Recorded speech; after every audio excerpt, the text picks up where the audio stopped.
महाराष्ट्र के पालघर जिले से आई यह खबर न केवल चौंकाने वाली है, बल्कि किसानों की हालत और सरकारी सिस्टम की हकीकत को उजागर करती है। दरअसल महाराष्ट्र के पालघर जिले में एक किसान ने दावा किया है कि बेमौसम बारिश से फसलों के नुकसान के लिए उसे राज्य सरकार से सिर्फ ₹2.30 का मुआवजा मिला है। जी हां, केवल ₹2.30 का मुआवजा।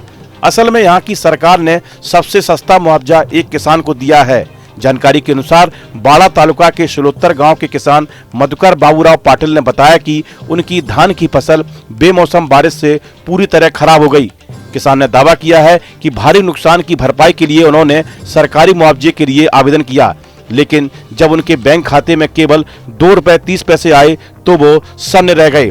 अब इसको लेकर महाराष्ट्र की सियासत गर्मा गई है। शिवसेना यूबीटी प्रमुख उद्धव ठाकरे की मुंबई में हुई प्रेस वार्ता में पाटिल का मुद्दा उठा। किसान पाटिल ने दावा करते हुए कहा कि इस बार लगातार हुई बारिश से खेतों में पानी भर गया, फसल सड़ गई, धान का भूसा भी काला पड़ गया, जिससे पशुओं के लिए चारे की भारी कमी हो गई। उन्होंने कहा कि हमने खेतों में मेहनत बोई थी, मजाक नहीं।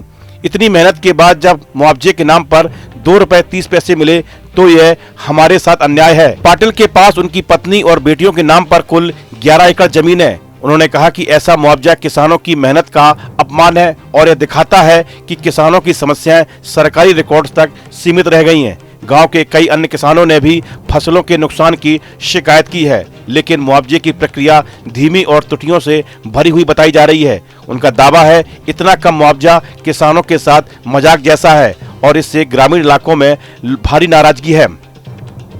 वहीं शिवसेना यूबीटी प्रमुख उद्धव ठाकरे ने मुंबई में प्रेस कॉन्फ्रेंस के दौरान पालघर और मराठवाड़ा के किसानों की खराब हालत पर राज्य सरकार की जमकर आलोचना की। उन्होंने कहा कि पालघर के किसानों को फसल बीमा के मुआवजे के तौर पर सिर्फ ₹2 और कुछ पैसे दिए गए हैं, जो किसानों के साथ मजाक जैसा है। ठाकरे का कहना है कि प्रधानमंत्री मोदी ने मुख्यमंत्री से केंद्र से मदद के लिए प्रस्ताव भेजने को कहा था, लेकिन अब तक ऐसा कोई प्रस्ताव भेजा ही नहीं गया।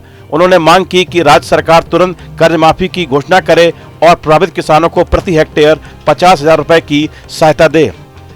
ठाकरे ने मुख्यमंत्री देवेंद्र फडणवीस पर निशाना साधते हुए कहा कि वे किसानों के साथ मजाक कर रहे हैं, क्योंकि उन्होंने कहा है कि किसानों की कर्ज माफी पर फैसला 30 जून 2026 तक किया जाएगा। उन्होंने बताया कि मराठवाड़ा में सितंबर के आखिरी हफ्ते में भारी बारिश से हजारों हेक्टेयर की फसलें बर्बाद हो गईं। चुनाव प्रचार के दौरान सत्तारूढ़ गठबंधन ने किसानों का कर्ज माफी करने का वादा किया था, लेकिन अब सरकार इस पर टालमटोल कर रही है। मुख्यमंत्री का कहना है कि उनके आर्थिक सलाहकार प्रवीण परदेसी की अध्यक्षता में बनी एक समिति अप्रैल 2026 तक रिपोर्ट देगी और उसके बाद जून 2026 तक इस पर फैसला लिया जाएगा। महाराष्ट्र में किसानों की माली हालत किसी से छिपी नहीं है। राज्य में अगस्त और सितंबर के महीने में हुई भारी बारिश और बाढ़ से किसानों को बड़ा नुकसान हुआ और इसे देखते हुए सरकार ने कुल 31,628 करोड़ रुपए की मदद का ऐलान किया था, ताकि किसानों के बैंक खातों में राहत राशि भेजी जा सके। लेकिन हिंगोली के गोरे गांव के किसानों ने मुआवजे की राशि को लेकर नाराजगी जताई।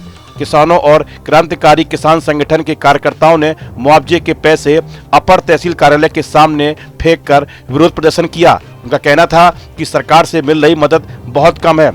मुख्यमंत्री देवेंद्र फडणवीस ने शुष्क भूमि की खेती के लिए प्रति हेक्टेयर ₹18,500, मौसमी बागवानी के लिए ₹27,100 और बागवानी के लिए ₹32,500 मुआवजे की घोषणा की थी। वहीं जिन किसानों ने फसलों का बीमा कराया था, उन्हें औसतन ₹17,000 देने की बात कही गई थी। किसान नेताओं का कहना है कि सरकार को किसानों को प्रति हेक्टेयर ₹50,000 मुआवजा देना चाहिए, जबकि सरकार केवल ₹18,500 दे रही है। इस कमी को लेकर किसानों ने अनोखा विरोध प्रदर्शन किया था। इस वीडियो में फिलहाल इतना ही। आप बने रहिए न्यूज नेशन के डिजिटल प्लेटफॉर्म के साथ। जहां भक्ति है हर शब्द में, कथाओं में छुपे हैं दिव्य रहस्य और ज्योतिष देता है जीवन को दिशा। धर्म से जुड़ी हर बातों को जानने के लिए हमारे चैनल स्तुति को सब्सक्राइब करें। चैनल पर जाने के लिए इस लिंक पर क्लिक करें।